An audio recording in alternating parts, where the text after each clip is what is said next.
Welcome you all at Indian institute of learning life saving skills. आज हम बात करेंगे इमरजेंसी के एक मोस्ट इंपॉर्टेंट टॉपिक पे जिसमें काफ़ी ज़्यादा मात्रा में मिस्टेक्स होती हैं और कई बार ट्रीटमेंट प्रोटोकॉल में कंफ्यूजन क्रिएट हो जाता है। तो आज हम बात करेंगे आईवी फ्लूइड्स पे। तो दोस्तों आईवी फ्लूइड्स क्या होते हैं, आईवी फ्लूइड्स की क्या इंपॉर्टेंस है, उन्हें हम कैसे यूज़ कर सकते हैं हेड इंजरी या ट्रॉमा पेशेंट्स में। तो हमारे पास दो तरह के फ्लूइड्स होते हैं जिनको बोलते हैं क्रिस्टलोइड्स। क्या बोलते हैं? क्रिस्टलोइड्स और कोलॉइड्स। क्रिस्टलोइड्स में आते हैं हमारे रिंगर लैक्टेट, ठीक है, नॉर्मल सलाइन, उसके बाद रिंगर लैक्टेट और हमारा डेक्सट्रोज, ये सारे आते हैं हमारे किसमें? क्रिस्टलोइड में। कोलॉइड में हमारा क्या आता है? कोलॉइड में आता है हमारा एल्बुमिन, सुना होगा आपने, एल्बुमिन, हेमेक्सिन, स्टार्च, क्या बोला आपने? इमैक्सिन, हेमेक्सिन और हमारा स्टार्च और ये एल्बुमिन, ये सारे आते हैं कोलॉइड्स में।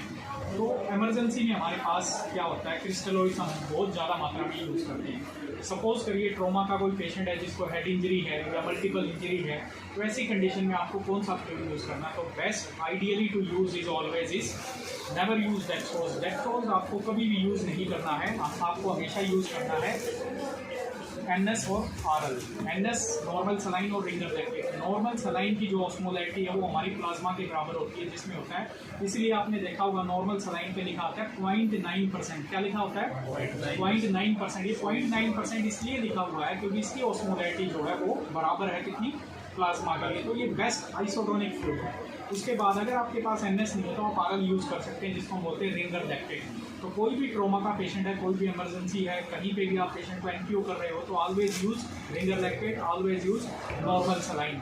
अब आपको बताएंगे अगर आप डेक्सट्रोज यूज़ करते हो तो उसके दुष्परिणाम क्या है। अगर पेशेंट को डायबिटीज़ है तो आप क्या होता है, कई बार इमरजेंसी में हमें पता नहीं होता पेशेंट को डायबिटीज़ है, पेशेंट को कोई और लेके आता है या पेशेंट के अटेंडेंट लेके आते हैं या फिर कोई दूसरा बंदा रोड पे एक्सीडेंट हो गया वो लेके आता है, तो डेक्सट्रोज नेवर यूज। डायबिटीज़ है तो कॉन्ट्राइंडिकेटेड है। सेकंड वन ये क्या है? हाइपोटोनिक है। हाइपोटोनिक है, ये हमारे ब्रेन में एडिमा को बढ़ा देता है। ये क्या करता है? हमारे ब्रेन में एडिमा को बढ़ा देता है, तो इसलिए हमें डेक्सट्रोज अवॉइड करना चाहिए। थर्ड इंडिकेशन क्या है? अगर किसी पेशेंट को मल्टीपल इंजरीज़ है, आपको उसका बीपी इंप्रूव करना है तो ऑलवेज नॉर्मल सलाइन बेस्ट रहता है, आपको डेक्सट्रोज यूज़ नहीं करना है, ठीक है।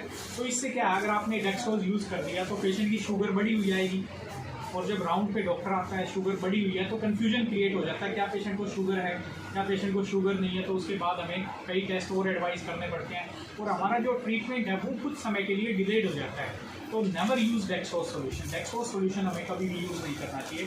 डेक्सट्रोज सोल्यूशन की दो ही इंडिकेशन है अपनी लाइफ में याद रखना है। तो हाइपोग्लाइसीमिया, अगर कोई पेशेंट हाइपोग्लाइसीमिया में चला जाता है, शुगर कम हो जाती है तो हमें डेक्सट्रोज 25 यूज़ करना होता है। दूसरा इंडिकेशन है लीवर डिजीज़। लीवर डिजीज़ है, अगर डायबिटीज़ नहीं है तो डेक्सट्रोज 5 या डेक्सट्रोज 10% हम यूज़ करते हैं उस पेशेंट्स के अंदर। अदरवाइज अगर हम इमरजेंसी की बात करें, ट्रॉमा की बात करें, तो always remember normal saline and Ringer lactate. These are the best solution, best IV fluid, best crystalloids. Always you can use in emergency. ये पेशेंट का बीपी इंप्रूव करने में मदद करते हैं और जब तक अगर किसी पेशेंट हाइपोटेंशन में है, उसको ब्लड की ज़रूरत है, तब तक आप ये क्रिस्टलोइड्स दे सकते हैं और तब ब्लड आता है तो ब्लड प्रोडक्ट्स को आप यूज़ कर सकते हैं। तो share this video to the maximum so that all learner, all the candidates who are working in emergency department, they can improve themselves and avoid using the dextrose solution. Okay.